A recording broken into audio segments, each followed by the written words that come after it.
Hello and welcome to Unusual Hobby Central.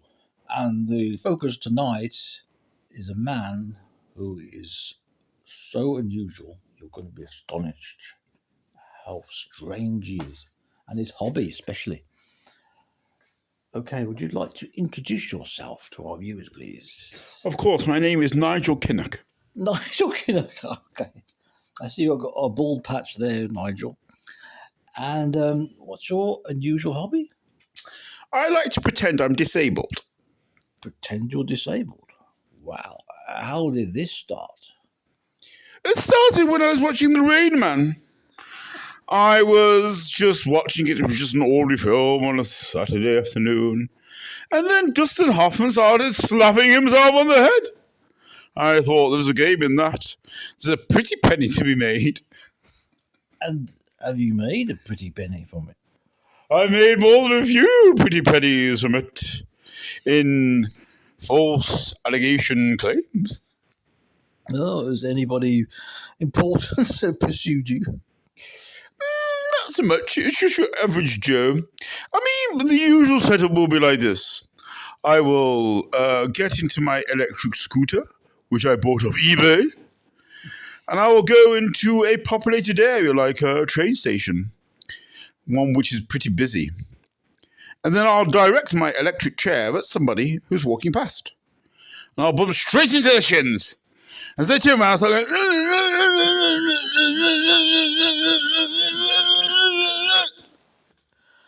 And how do they respond to that? Well, they're usually very apologetic.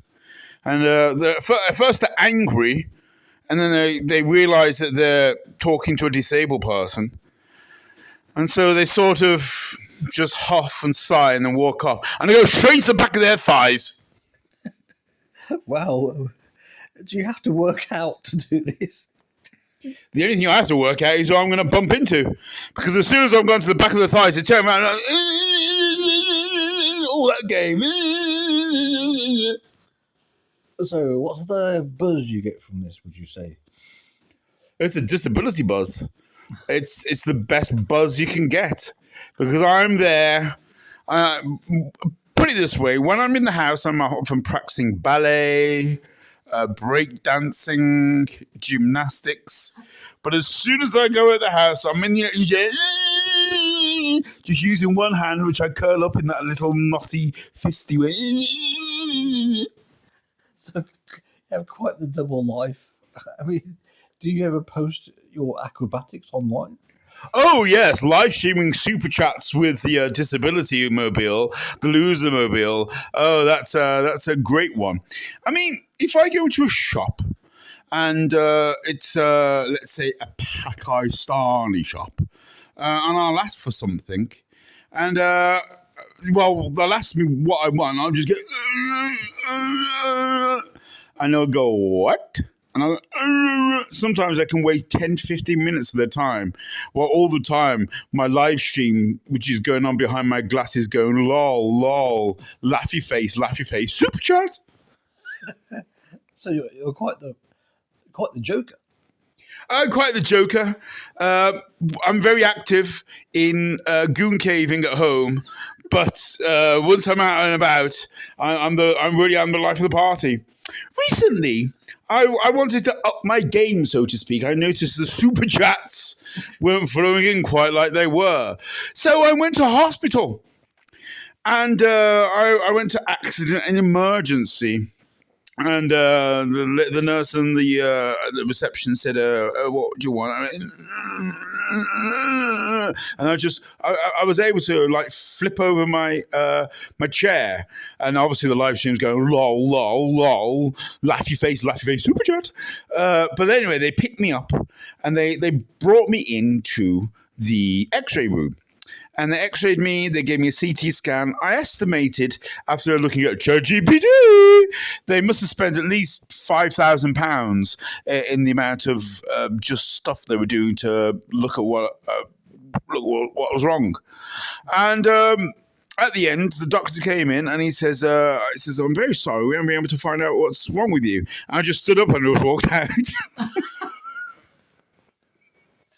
I didn't say a word. Wow. And I wonder, do you ever take advantage of disabled parking spaces or other facilities like that? Oh, yes, that's one of my favorite things to do. And oftentimes, if I am not able to get a parking space, I report it as a hate crime. And I'll.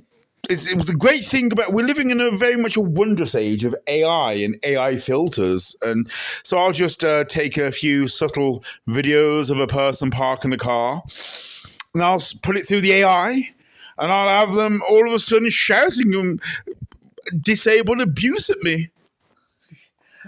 Have you been inspired by Stephen Hawking at all? Stephen Hawking is my hero. I also think that he was a fraud as well, both in physics and as a disability. I'm sure that when the camera wasn't there, he would just like walk up and stretch. Oh, I didn't have to do that one again. Mind you, let's look at the super chat. So he was a remarkable actor like yourself. I like to think I'm an actor. My favourite part is pretending to be molested by people who are absolutely, completely innocent. I mean, for instance, the train station is one of my favourite places to go because it is so busy, and I really do become an objectionable nuisance there. And I was trying to get through the barriers. Obviously, didn't have a ticket. And the ticket master, the guy who worked there, he saw my predicament, and so he went over and he used his fob to get me through. And as soon as he kind of helped wheel me in, I started going, "He's molesting me! He's molesting me! He's a pervert!" Got him sacked. Did you manage to extract any money from him? Oh yes, I was able to sue British Rail for quite a bit more than your usual super chat. I thought it was rail track. Rail track, super chat, it's all crap to me. Any more industries you branched into? It's almost innumerable. I've exploited them all. I did a night course at a local college. They were very kind to me. I was able to do the course for free. They organised a lift. They organised even to be picked up at the house. I'd be wheeled into the little minibus, and on the way there, licking the window like that. Went there, and they brought me in.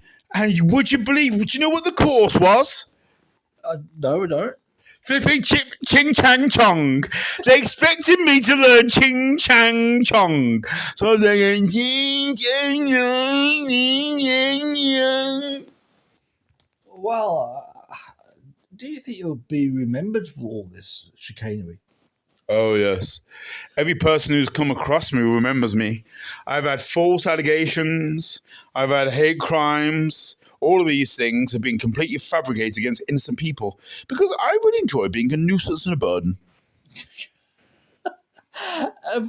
So David Attenborough reached 100 years old. How do you relate to him? I relate to him in the fact that he's somebody who's really carved out his own path. He would do rather wonderful documentaries upon the animal world. While for me, it's all about the electric chair, the super chat, the live streams, the nuisance, and I'm carving out my own. I am the David Attenborough of the Spackers. Have you ever considered entering the Paralympics? Yes, I've entered a number of times. Purely on absolutely jumped up medical conditions, which I absolutely do not have. I'm really fully able-bodied. I do gymnastics. I do breakdancing at home, bit of Thai boxing with a private tutor. But yeah, I've gone to the Paralympics. On jumped up. You should say that. Yeah. On absolutely jumped up charges. And the thing was, because I was screaming so much during the formal meeting, they let me use my electric chair in the wheelchair race, and I got gold. Wow. Do you ever Winning! do you ever leap for joy and run off? That has happened more than once. Sometimes I forgot myself. And I'm through the tape, and then it's like, jump up, punch, yeah, yes, I beat those Spackers. Well, this is quite a hobby. Have you got any last words for our audience today? Yes, these are my last words. The thing I enjoyed most about my particular hobby was the retard holiday I went to in Spain. Again, they picked us up from the house. They were extremely kind to us. They put us onto the plane. I was on the plane going through the full act, spilling stuff on myself, spilling stuff on my carer. Pay super chat. Pay super chat. Pay super chat.